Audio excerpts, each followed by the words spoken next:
otherwise unable to be here today.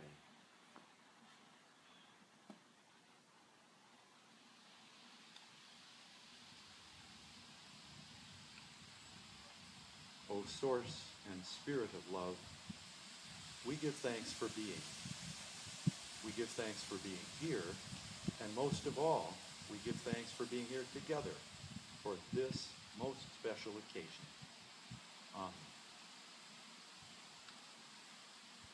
This ceremony is a public affirmation of Joshua's and Tricia's commitments to each other as husband and wife in a relationship based on the strength of love, faith, and trust.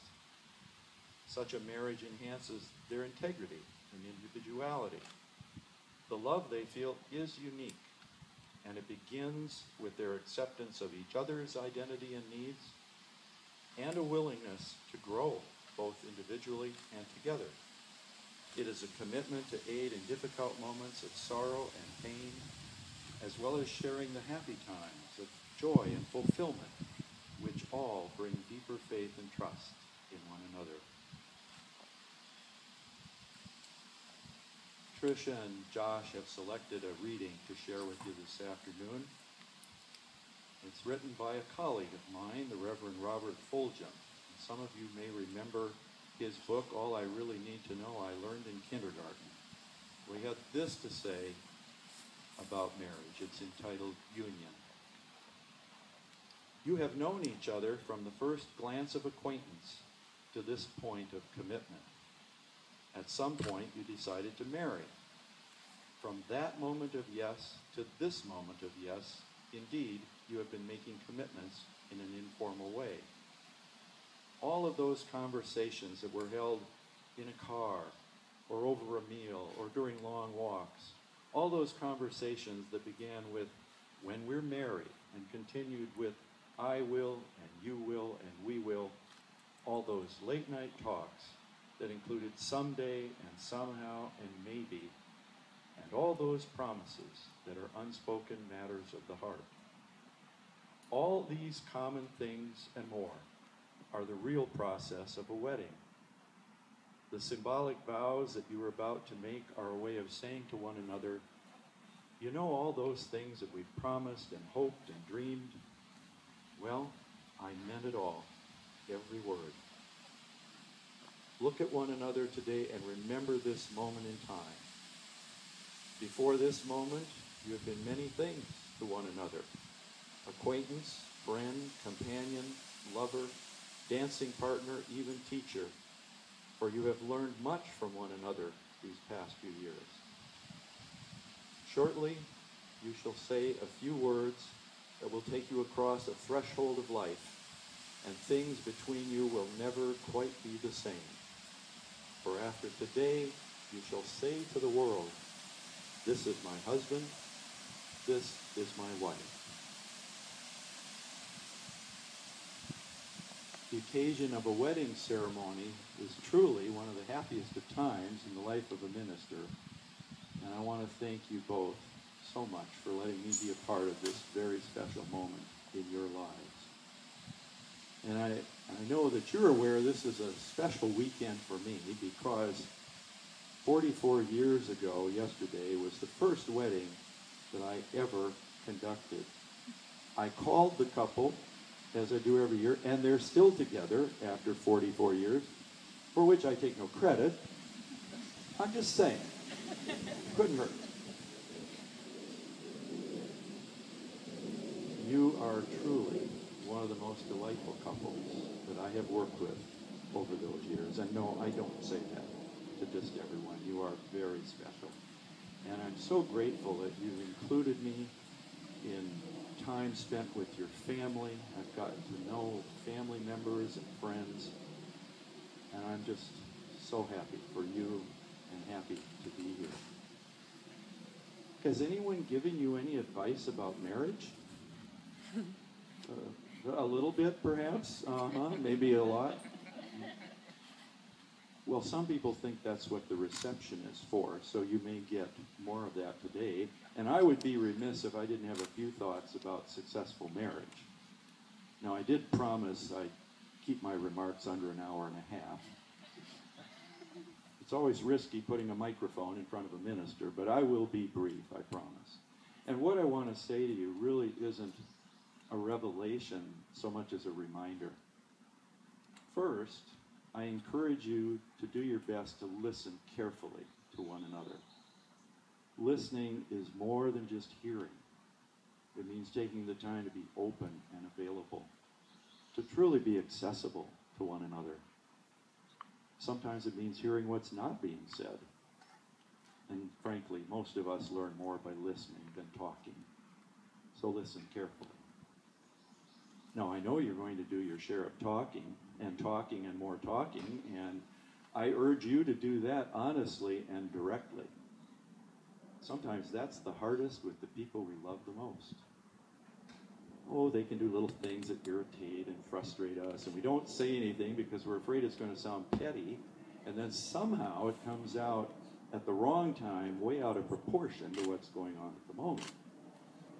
No, I'm not suggesting you bludgeon each other with the truth. You don't hit each other over the head with it. You come from a place of love and care, but you really do build the faith and trust in your marriage when you take those risks and speak what's truly in your heart and on your mind. I hope you're not going to waste any time trying to change each other, because it's way too late for that. I know some of us went into marriage thinking, just wait till after we're married, then things will be different. Well, they'll be different, but what right does any one of us have to expect someone else to change to suit our wishes? The fact is, you're both going to continue to grow and change. And how wonderful to do that in the company of someone who is absolutely committed to your happiness and well-being. Sharing each other's dreams, help each other fulfill them. I know you both have a sense of humor, and thank goodness for that, because that may be the saving grace in marriage. I see some heads nodding. To be able to laugh at yourself, to laugh at and with one another and at all the craziness in the world around us will help you maintain your physical health, your mental stability, and the vitality of your relationship. Laugh often, laugh long and hard together. And finally, I urge you to find a way each day to truly express your love and commitment to one another. It's so easy to take marriage for granted. We've got so many responsibilities, so many things to do. But if you take that time each day to say and show and mean that you love and are committed to one another, this too will help your marriage thrive. Now, for the rest of us who love and care for Tricia and Josh, let us also do our very best to listen carefully to them, to speak lovingly and supportively, and do everything in our power to help them succeed in their shared journey through life. And I can't think of a greater reward for the rest of us than to see these two talented, beautiful, remarkable young people truly happy and fulfilled in their life together. May you always believe in one another, dream with one another, trust in one another, and treasure one another. And may you be blessed on this your wedding day and throughout your life together.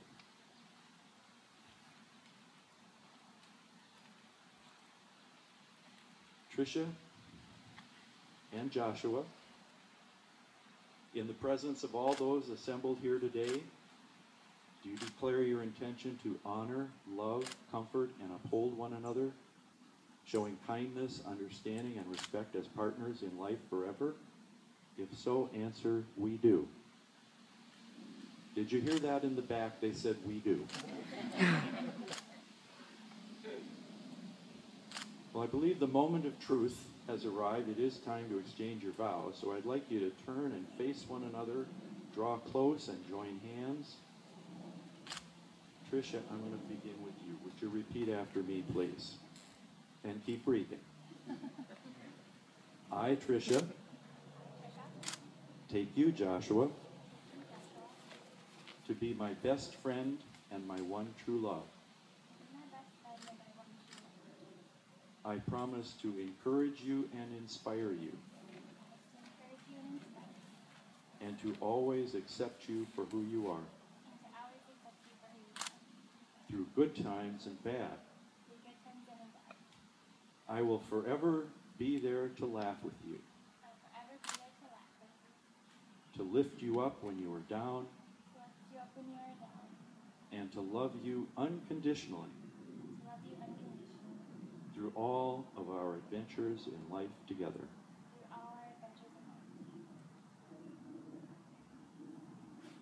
Are you ready, sir? Yep. I, Joshua, take you, Tricia, to be my best friend and my one true love. I promise to encourage you and inspire you, and to always accept you for who you are, through good times and bad. I will forever be there to laugh with you, to lift you up when you are down,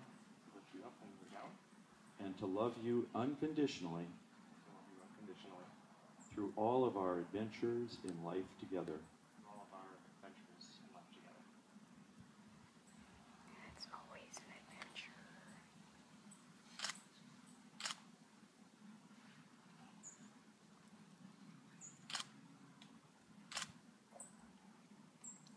And once again, Tricia, I'd like you to repeat after me, please. I give you this ring as a symbol of my love and friendship. With this ring, I marry you, and I am honored to call you my husband.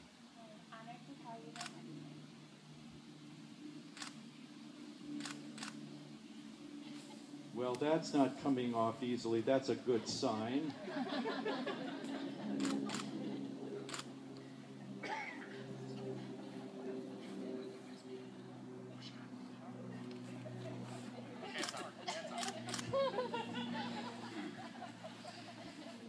And you're still with us. Well, now it's your turn again. I give you this ring as a symbol of my love and friendship. With this ring, I marry you, and I am honored to call you my wife.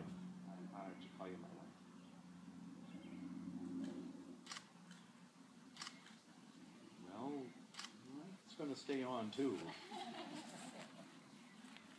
By all the power and authority vested in me by the church and the state, I pronounce you husband and wife and best friends for life.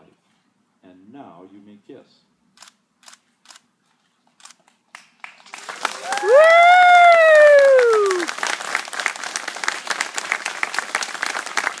Well, I'm so glad to see that in this busy final week of preparation, you did take time to keep practicing the kiss.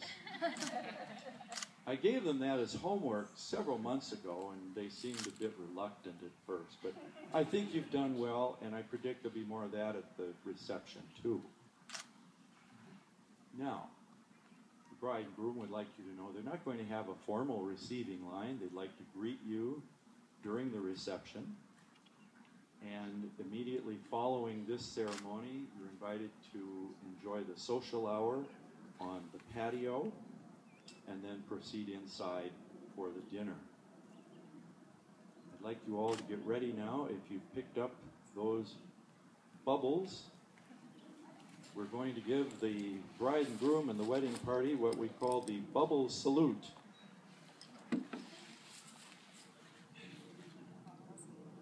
And if you don't do it now, you can do it later. Let these timeless words be our benediction today. Love is patient and kind. It is not arrogant or rude. Love does not rejoice, but rejoices in the truth. Let me say that again, as Paul intended it. Love does not rejoice at wrong, but rejoices in the truth.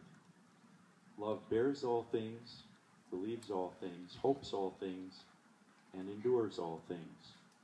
And may we all have sufficient strength, courage, and love that we might truly live together in peace.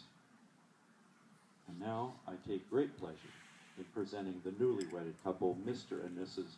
Josh and Tricia McDonald. Congratulations.